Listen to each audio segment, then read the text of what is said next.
Deep in southern Angola, the iron fist of the South African Defence Force, a battery of G5 artillery pieces, the pride of Pretoria's sophisticated armaments industry.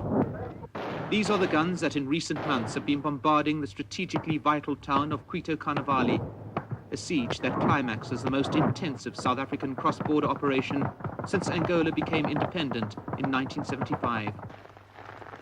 Further west, the second prong of the attack, soldiers of the UNITA guerrilla movement locked in a civil war with Angola's MPLA government. For the past 12 years, UNITA troops have been successfully deployed from the security of a giant base at Jamba, deep in southern Angola, with South African and American backing, gradually gaining the advantage in a seemingly endless war of attrition.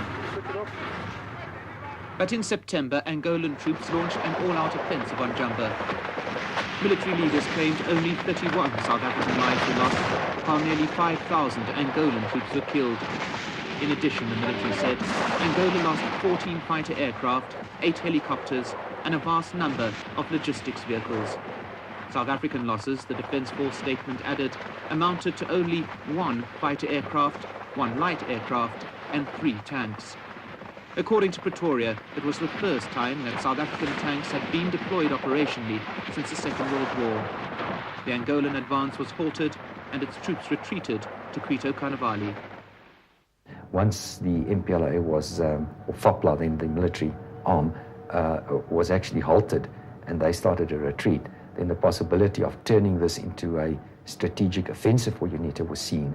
And again, as I said, you know, with the possibility of either hindering a next offensive or gaining strategic depth for UNITA, regaining territory. Actually they gained more territory.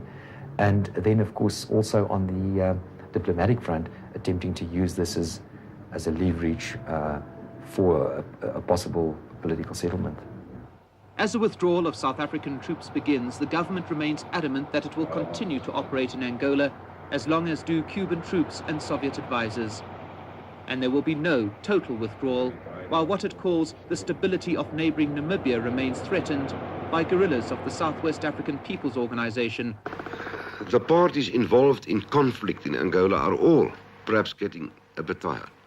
Now, if that is correct, and if it is clear to the Soviet Union that it has made no gains, and if it is clear to President Dos Santos that there is just no way out but to talk to UNITA, and if it can become clear to SWAPO that they can never take Southwest Africa and Namibia by force, then of course one has a stalemate, an impasse.